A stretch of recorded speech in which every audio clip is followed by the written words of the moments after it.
أعوذ بالله من الشيطان الرجيم. بسم الله الرحمن الرحيم. ألف لام ميم.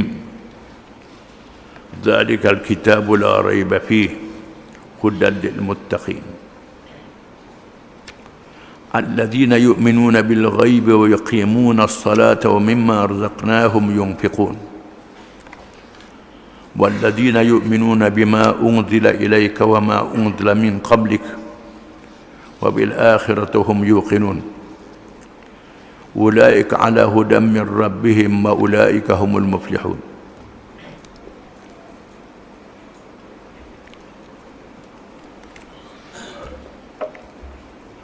Dengan nama Allah yang Maha Pemurah lagi Maha Mengasihani.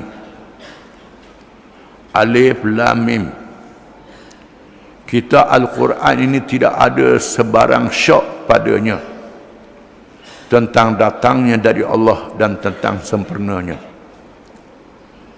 Ia pula menjadi petunjuk bagi orang-orang yang hendak bertakwa,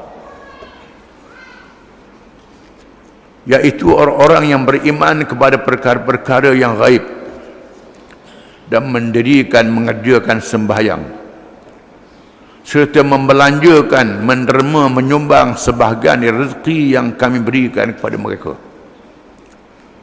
Dan orang-orang yang beriman pada kitab Al-Quran yang diturunkan kepada wahai Muhammad sallallahu alaihi wasallam dan kitab-kitab yang diturunkan dahulu daripadamu, serta mereka yakin akan adanya hari akhirat dengan sepenuhnya.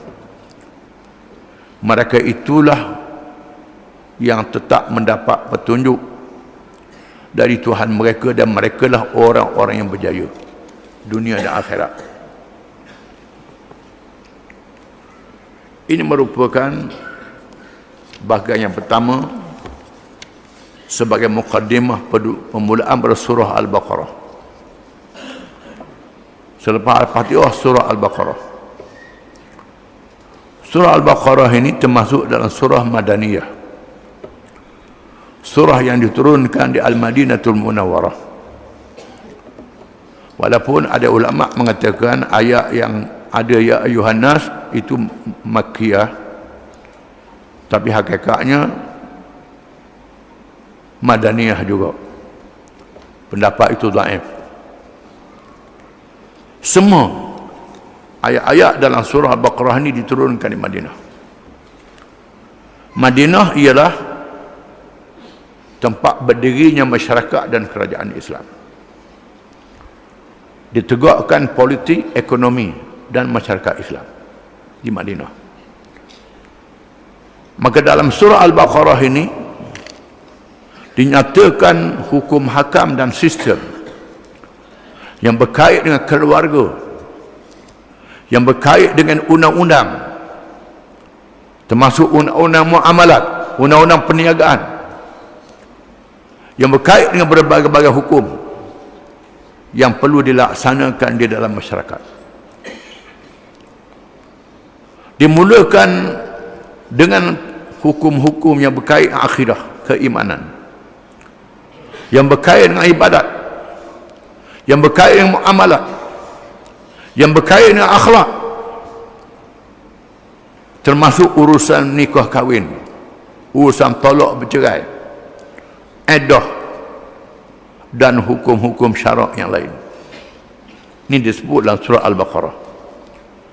Menunjukkan surah ini adalah asas kepada mendirikan kerajaan dan masyarakat Islam.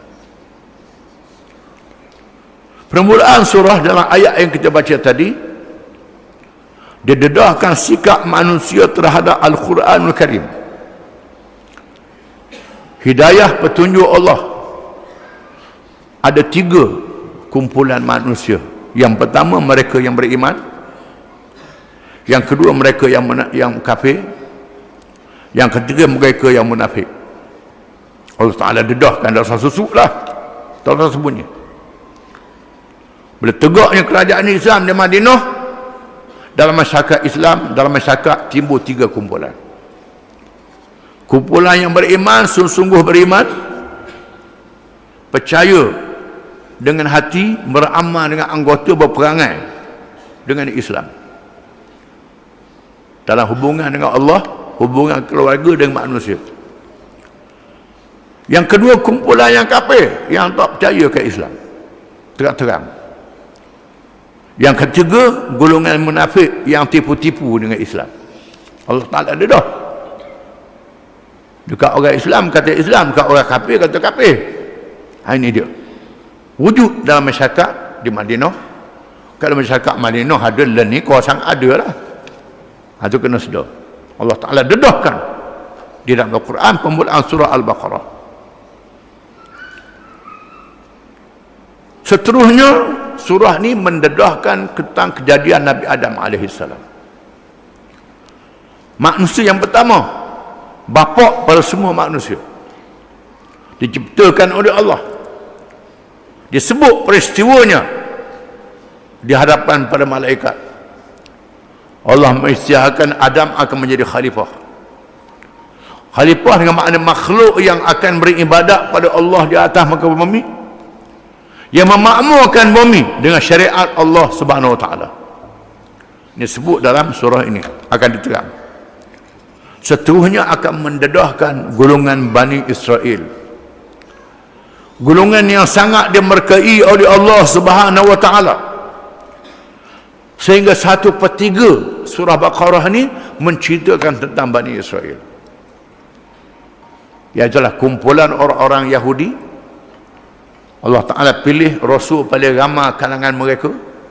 Allah Ta'ala kurniakan kitab Taurat, tetapi lawan Allah Ta'ala, lawan Nabi Muhammad SAW, lawan Nabi-Nabi zaman dahulu. Mereka ada kumpulan yang sangat dimurkai oleh Allah, al-maghdubi alaihim. Akan dedah dalam surah ini supaya orang Islam kena sedar betapa orang Yahudi ini musuh mereka, dan supaya orang Islam jaga-jaga diri jangan jadi perangai macam Yahudi. Dia dedah dalam surah ini. Dan dedahkan juga dalam surah ini berikutnya hukum-hukum syariat yang disebutkan tadi. Hukum syariat yang disebutkan tadi yang merangkumi hukum-hukum puasa, hukum-hukum haji dan umrah, hukum-hukum jihad fi sabilillah, dan hukum-hukum berkeluarga, berkahwin, menikah, bercerai, menyusu, iddah, haram berkahwin dengan orang musyrikin, dan amaran bercampur dengan wanita dalam keadaan haid. Tak begitu sekali surah ini menerangkan. Suami isteri tak boleh bersetubuh masa haid. Akan disebut dalam surah ini, menunjukkan detail, menerangkan bagaimana kehidupan manusia. Jelas. Surah ini juga akan menerangkan pengharaman riba, satu jenayah ekonomi. Allah Ta'ala menghalalkan jual beli dan mengharamkan riba. Riba adalah dosa besar, walaupun tak ada hukum hudud terhadap mereka yang makan riba, tapi hukuman di hari akhirat sangat keras kepada mereka yang makan riba ni. Sehingga Allah Ta'ala sebut mereka makan riba ni bangun daripada kubur macam orang gila. Bangun daripada kubur dibangkitkan. Allah Ta'ala hukumkan mereka macam atas dunia dia cari harta macam orang gila. Tak kira apa, hasanuk harta je, belum makan riba. Ini akan disebut dalam surah Al-Baqarah. Dan dalam surah ini disebut ayat yang paling akhir diturunkan kepada Nabi SAW. Ia firman Allah Ta'ala, wattaqu yawman turja'una fihi ila Allah thumma tuwaffa kullu nafsin ma kasabat wa hum la yuzlamun. Dan takutlah kamu akan hari di mana kamu akan dikembalikan kepada Allah, akan ditunaikan kepada kamu apa yang kamu usahakan di atas dunia, kamu tidak dizalimi walaupun sedikit. Ini ayat yang paling akhir. Lepas pada ayat ini tak ada ayat Quran lagi. Allah Ta'ala mematikan Nabi SAW. Ini mengikut kaul yang asah di sisi ulama. Adapun ayat al-yawma akmaltu lakum dinakum itu ayat menyatakan sempurna dengan syariat, bukan ayat yang paling akhir diturun. Yang paling akhir diturun ialah ayat wattaqu yawman turja'una fihi ila Allah. summa tuhum la yuzlamun. Ayat ini yang paling kemudian sekali diturunkan oleh Allah, walaupun dalam susunan Qurannya dia letak dalam surah Al-Baqarah di awal Quran, tapi mengikut wahyunya ini pada akhir sekali diturunkan. Dan surah ini diakhiri dengan doa bertadarruk kepada Allah Subhanahu wa taala, yang terkenal dengan doa amanar rasul hingga rabbana la tuhammilna ma la taqata lana bih wa'fu anna waghfir lana warhamna anta maulana fansurna 'alal qaumil kafirin. Ini akhir surah Al-Baqarah. Setelah dimulakan dengan hidayah dan takwa, ditutup surah ini dengan memohon pertolongan daripada Allah Subhanahu wa taala, diampunkan dosa, menguatkan kita dengan Islam dan menolong kita dalam menghadapi musuh-musuh Islam orang kafir. Ini penutup surah Al-Baqarah. Ini perkara yang menunjukkan betapa pentingnya surah ini, sehingga Nabi sebut dalam hadis-hadis yang banyak, rumah yang tak baca surah Baqarah macam kubur. Nabi kata, Nabi bersabda, la taj'alu buyutakum maqabir inna syaitana yanfiru minal baiti alladhi tuqra'u fihi suratul Baqarah. Jangan kamu jadikan rumah-rumah kamu macam perkuburan. Sesungguhnya syaitan melarikan diri daripada rumah yang dibaca surah Al-Baqarah. Ini kehebatan surah Al-Baqarah. Bila baca dalam surah ni, baca surah ni habis dalam rumah, jawab dia syaitan tak masuk rumah tu, lari. Kalau ada pun lari 2-3 hari tak baru masuk pulak. Kalau baca pulak, lari pulak. Ini sebut dalam hadis yang sahih.